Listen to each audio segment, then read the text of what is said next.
Yo, buddy, what's going on, my fellow gamers? Veteran X here, and I don't know if you heard or not, but there's a new monstertainment game out called Palworld, and I'm here to tell you that it's fun as hell. Now, I'm not going to waste your time with a long YouTuber intro. Let's get right into the review. First up, this game is not Pokemon with guns. Hell, even calling Palworld a Pokemon clone is lazy, and it doesn't do this game justice for what it's able to accomplish. Like most people, I had no idea what Palworld could bring to the gaming landscape based on its trailers alone. But thankfully, it delivers. Palworld combines two video game genres into one beefy package. Those genres are monster taming or creature capture and survival. You get to interact with creatures or pals quite often within this game. In fact, Palworld offers more features and interactions with its creatures than any other monster taming game I've played in my life. And yes, that includes Pokemon. Once you boot up the game, you get to customize and create your own player. It's pretty fleshed out, and since you play the game in third person, you get to see your player gradually become a badass within the game. Since the game is still in early access, you can't change your player look once it's finalized, so choose your character creation model wisely. Palworld draws inspiration from many video games, Pokemon being the more obvious one, but it also has similarities with Zelda Breath of the Wild. No, I'm not bullshitting. Now, something I wish Palworld did include is background music when traveling the overworld. Yes, it has background noise with the wind rustling through the trees or cries of the creatures, but background overworld music is noticeably missing, at least for me. For example, here's a clip of me swimming in the water.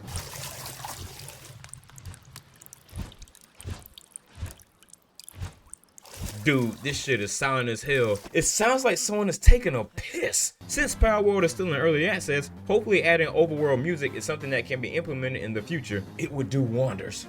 But make no mistake, the music when fighting wild pals or boss encounters is really good.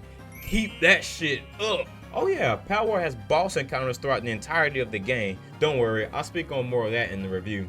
Within Palworld, you get to battle with your pals or put their asses to work within your refined bases. That's where parts of the survival come into play. Now, just like with any job, if the boss treats their workers with respect, then the workers will return the favor. So make sure you build up hot springs and beds so that way your pals can become comfortable. But if you don't, then your Palworlds will become stressed, they can develop different diseases, and they can grow to hate you. And you don't want that to happen. For me personally, the pals feel more like partners than just random busybodies, especially if you take really good care of them. They have sleep cycles, take lunch breaks, they work hard, and even slack off if you're not careful. Oh, did I also mention that there are eggs and breeding mechanics within Palworld? Yep, that's right, ladies and gentlemen. Now, I'm not going to deep dive into breeding because, of course, that's going to be an entire video for itself. But just know that it exists and it's pretty damn good. Just like most survival games, you'll have to watch out for hunger and adverse environments such as extreme cold or heat. Thankfully, hunger is easily manageable and is not a pain in the ass like in other survival games. And you can consume raw food to restore hunger, although it's not advised because cooking has more restorative benefits. You can also prepare stronger dishes that provide bonuses by unlocking better cooking gear and recipes. Speaking of recipes, you'll do a lot of crafting within Palworld, from creating a ranch to building your home, and yes, even building guns and crossbows. There is no shortage to what you can create within your world. You can create certain items for yourself, or you can get a pal to do it for you. Once you deep dive into the mechanics of the game, it becomes truly rewarding. Right now, I have a couple of bases that are pretty much self-sustaining, and it felt so rewarding to accomplish that. I didn't even have to look up YouTube videos on how to do this. I naturally discovered it throughout playing the game, and I felt like a proud video gamer. As you level up, you can earn technology points, which you can spend to unlock recipes for many items within the game. Speaking of leveling up, you and your pals earn XP for accomplishing many tasks within Palworld. Winning battles obviously earns you XP, but you can also get it from accomplishing mission objectives and even crafting items. But no amount of attribute points can make up for how damn slow your character runs. People, I am not joking. The sprint speed of your character is almost painful to sit through. It feels like he's running through a fucking swimming pool. And of course, since you have stamina drain, there are times when you'll have to walk at the pace of a damn boulder before you can start up the slow ass sprint again.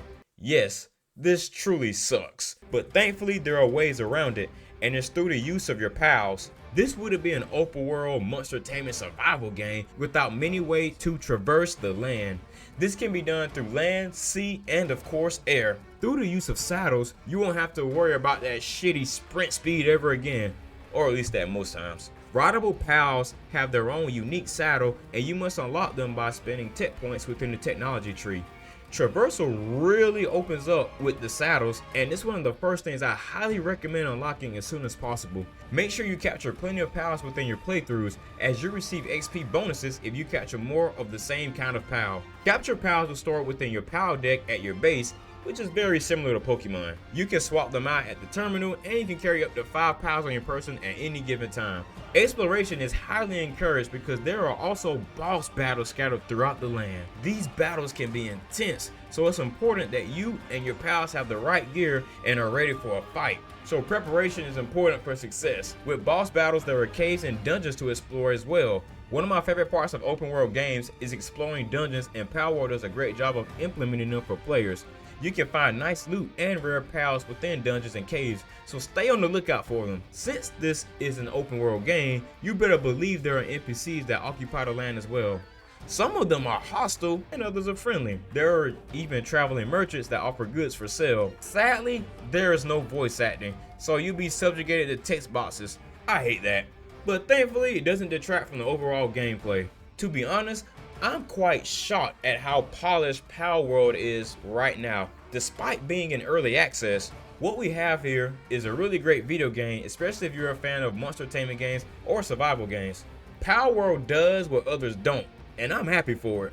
Monster taming games are my favorite genre of video games, and this is one I can really sink my teeth into. A lot of people think that Pokemon is the standard for monster tamers, and I'm glad that the wall is being shattered with new releases like Palworld. Pokemon is one of my favorite franchises ever, so any new addition within the creature capture genre of video games is a plus in my book. There is so much untapped potential, and games like Palworld show just an example of what could happen within this genre. Something that really resonated with me is the amount of friends and family that have hit me up and asked to play Palworld with them. This shows that Palworld has a wide reach, and it's a testament to how much players want to scratch that monster taming itch.